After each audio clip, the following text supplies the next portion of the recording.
Bonjour! Aujourd'hui, dans cette vidéo, nous allons voir les différents types de boucles utilisés en VBA sur Excel.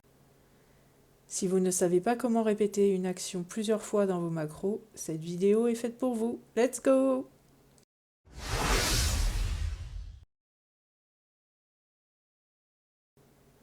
Première chose, votre fichier doit pouvoir enregistrer les macros et les conserver. Pour ça, utilisez une extension .xlsm ou .xlsb. Ensuite, pour accéder à l'éditeur de Visual Basic, appuyez sur les touches Alt et F11 ou rendez-vous dans l'onglet Développeur et cliquez sur le bouton Visual Basic. Puis, vous devez créer un module. Dans l'explorateur de projet, faites un clic droit sur n'importe quel élément du fichier, puis Insertion et enfin Module. Sur la feuille blanche de module, vous pourrez saisir le code VBA. Par exemple, pour créer une macro appelée test, saisissez sub, test, puis entrée. Vous venez de créer la macro test et vous pouvez saisir des lignes de code entre les lignes subtest et endsub. Voyons maintenant une première structure de boucle.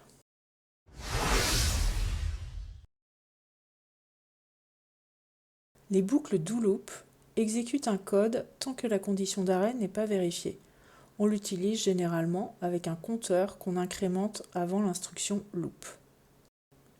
Le but de cette macro est d'écrire des valeurs de 1 à 10 dans la première colonne de la feuille active. Regardons ça plus en détail.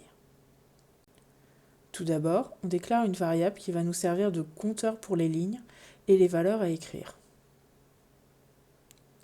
On initialise ce compteur à la valeur 1. On commence la boucle avec l'instruction do.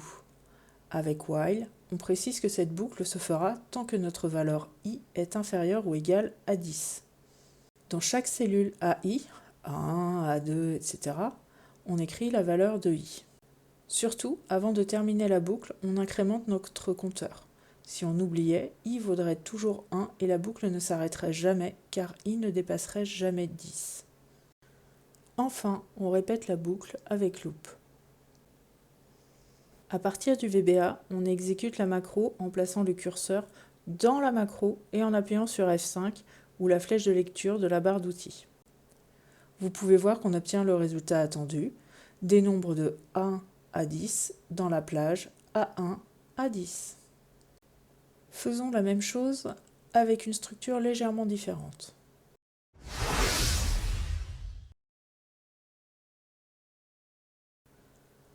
Nous allons chercher à refaire la même chose, mais avec une boucle qui continue tant qu'une condition est fausse. Comme dans la boucle précédente, on déclare une variable et on l'initialise. Ici, la condition d'arrêt n'est pas sur le do, mais sur le loop. La boucle s'exécutera ainsi au moins une fois jusqu'à l'instruction loop. Bien évidemment, on n'oublie pas d'incrémenter le compteur pour ne pas faire une boucle infinie. Ma boucle s'exécute tant que i ne dépasse pas 10. Vérifions que ça fonctionne. On a bien à nouveau les valeurs de 1 à 10 dans la plage A1 à 10. Voyons maintenant une deuxième structure de boucle complètement différente.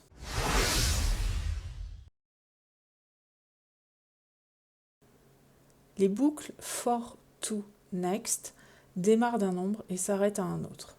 Par défaut, le pas est de 1, mais il est possible d'en préciser un autre avec l'instruction step.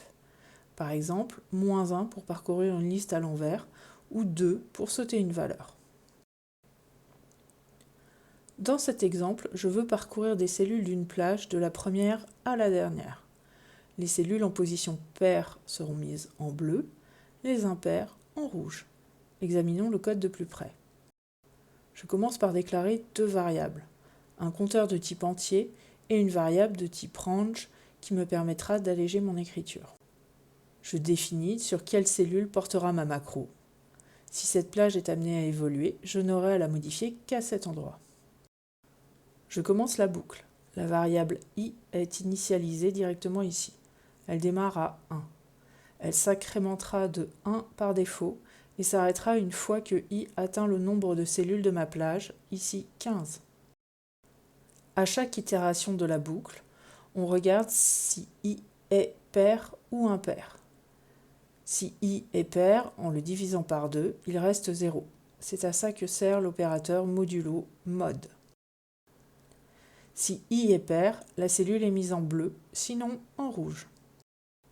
Next i incrémente directement i, pas besoin de le faire manuellement, comme dans une boucle do loop, et revient au début de la boucle.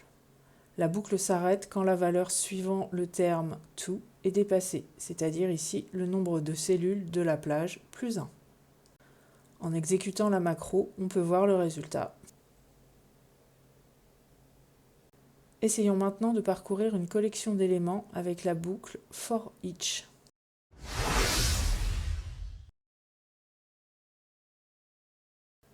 La boucle for each in next parcourt les éléments d'une collection comme des cellules, des feuilles ou des fichiers dans un dossier.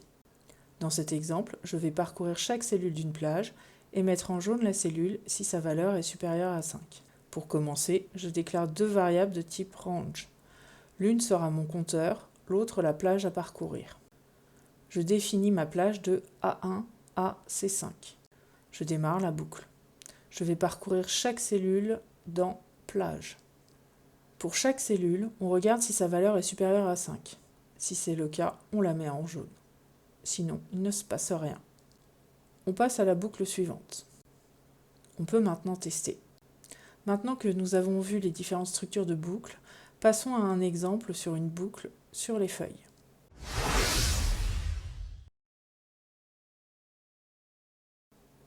Dans cet exemple, mon fichier contient une feuille par pays. Sur chaque feuille, nous avons le numéro d'affaires, le vendeur, le montant des ventes et l'année. Je souhaite faire sur la première feuille nommée bilan un récapitulatif des différents pays pour une année donnée. Pour ça, j'ai créé la feuille bilan et je l'ai placée en première position dans le classeur. Cette feuille reprend sur la 3e ligne les titres des infos que je souhaite récupérer, le nom du pays, le nombre de ventes et le montant de ces ventes. En cellule B1 se trouve une liste déroulante pour choisir une année. Voyons en détail la solution que je vous propose. J'ai besoin de parcourir les feuilles en partant de la 2e pour le premier pays jusqu'à la dernière pour le dernier pays.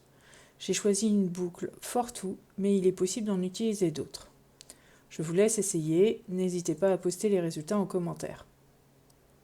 Je commence par déclarer une variable, ici un compteur de boucle de type integer. Par précaution, j'active la première feuille du classeur. Rien ne dit que l'utilisateur a déclenché la macro en étant sur cette feuille. Je commence ma boucle for to next à partir de i égale 2 jusqu'au nombre de feuilles totales. Je vais utiliser ce compteur pour récupérer des informations sur chaque feuille sans même les sélectionner. Sur chaque feuille, je récupère le nom de la feuille et je l'écris en ligne i plus 2. On commence à la 4e ligne, i égale 2 et on ajoute 2. En 2e colonne, je compte le nombre de fois sur chaque feuille où est écrit l'année sélectionnée. Pour cela, j'utilise la fonction Excel nb.si, countif en anglais. De même, j'utilise sum.si par rapport à l'année pour additionner les ventes et j'écris ce résultat en colonne 3. Il s'agira en anglais de la fonction SUMIF. On passe à la feuille suivante en incrémentant i jusqu'à la dernière feuille. On regarde ce que ça donne. Il est nécessaire de relancer la macro à chaque fois que la date est changée. Il serait possible de créer un événement de feuille qui réexécuterait automatiquement cette macro à chaque fois que l'année est modifiée. Également, il serait judicieux d'ajouter une ligne pour qu'à chaque exécution, on efface les données précédentes. Et voilà, c'est déjà la fin. J'espère que cette vidéo vous a plu et vous aura aidé à comprendre l'utilisation des boucles en VBA.